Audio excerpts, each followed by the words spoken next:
Hello and welcome back to the channel. In today's video, I'm going to be sharing how to be productive on your iPhone or your phone. So there's 3 chapters. Chapter 1 is trying to reduce your screen time. I find it very difficult to control myself with things like social media, watching YouTube, and I get easily distracted. And there's one question I had to ask myself why I was doing and spending so much time on my phone and wasting my life away. And for me, it was watching videos of things that I was scared of doing, to help me feel less fearful of doing the things I wanted to do. So like making these videos, like working out. And also I did it when I felt bad about myself and I felt especially low in my life as a way of coping. And it also was a vicious cycle because it made me feel a lot worse. Write down why you're doing it and why you want to stop. And then when you want to stop, that will help. But the third thing is don't rely on your willpower. Even if you're the most strong-willed person in the world, which I envy you, rely on your environment instead. So I have the Apple ecosystem, so I use screen time passwords, and on the screen time app, I can show you here, you go into content restrictions and you can like reduce and put red websites that distract you, adult websites, or you can block off certain apps using a passcode. I use my mum or my girlfriend to give me a password that they make up so I don't know and I can't use it, and that helps me stay accountable, but I can still get the passcode if I really need to use those applications. So that's how I use it. I use an application called Burnout Buddy. I use it on my iPad and my iPhone, and I also use guided access if I want to be really focused for a period of time. But for me, I don't want to rely on willpower to do the things I want to be doing. I want to be relying on my environment and create an environment that helps me do the things I want to be doing and stops me doing things I don't want to be doing. And that little bit of friction allows me to not have to worry about it. It's out of my mind because I know I can't do it. And for me, relying on my environment instead of my willpower helped me reduce my screen time a lot. I started out completely hiding my phone using the Forest app and blocking it away, turning it off. But the more I've matured with my digital maturity, the more I've got older, the more value I've seen with my phone. I use my phone as my productive tool for making these videos, and text my girlfriend to use as my ChatGPT assistant. And for me, I've designed my phone in a way that helps me stay productive and not do the opposite. Chapter 2 of this video is now how you can replace it. Replace all those bad things with things that are good. So obviously, if you're asking yourself, okay, I want to stop doing those bad things that you blocked away, you need to replace it with something that's good. So for example, I remember playing this basketball game, NBA 2K, for about 50 hours. The disc broke and it destroyed my life pretty much. But that was the moment I realized how much of a waste of time it was.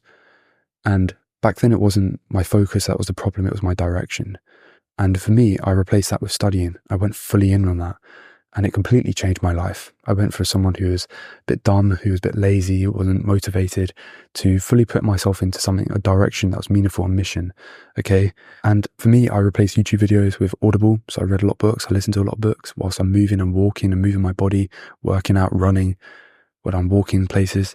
And that really helped me consume a lot more information. I used to listen to a lot more podcasts, but the more podcasts I listen to, the less valuable they've become, really. I use my phone as a camera when I'm out and about for making these videos, and sometimes I use it as a time lapse to get myself going when I'm studying, to motivate myself. I use it for Anki to learn in Polish at the moment, and I use Link, which is like a reading app when you can create like words from when you read stuff. I use Apple Notes, which is my main note-taking device because it's simple, it's effective, and it syncs across all my devices. I use it to journal, write down my ideas. I vent to ChatGPT when my brain is having brain fog and I don't know what I'm thinking about, and that humbles me. It organizes my thoughts. That's always what I ask it to do, just organize what I've said and see if I can clarify and ask me some questions about what I'm saying. And chapter 3 is the fear of missing out, being okay with it. I read this book recently called Digital Minimalism by Carl Newport, and he talks about the power of solitude, the power of being with our own thoughts, thinking about our own problems and thinking deeply about things. So when I go on my runs, I don't like to listen to anything normally. I like to walk without any music so I can think clearly about my YouTube videos, about my life, about my philosophy, about what I want to think about and where my direction is. So I'm very clear where I'm heading towards, because I think the more we entrench ourselves with social media entertainment, like constant text messages and constant socializing through something that isn't really socializing, we can get lost and directionless.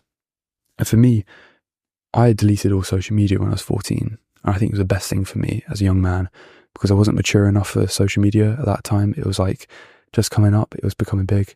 And I'm so happy I did it because it allowed me to be okay with being different, for one, and not have to be constantly accessible. The second thing is that I like to call more than I text, because when I call, my objective for that conversation is, when are you free and when are we going to meet up in person? Because for me, that's more meaningful and gives me more value in my life compared to texting and constantly being distracted. So for me, this video is really paradoxical in tension. A lot of people make YouTube videos on how to stop using your phone and like completely get rid of your iPhone and maybe use a dumb phone. But for me, that's just kind of stupid, because why would I want to do that when your iPhone is probably the most powerful thing in your pocket and it's always with me? It's my camera, it's my like everything really. For me, this video is meaningful because the newer iPhones are coming out. They're more powerful, the better screens, they're amazing, they'll last all day. And there's got so much power, so much beauty to the phones that are coming out at the moment. But only if you use it in a better way. And if you're more mature enough to realize what you want to do. Because I feel like that's the most important part. And for me, I think where I'm coming with this is you need to be mature enough to create an environment that you want to have.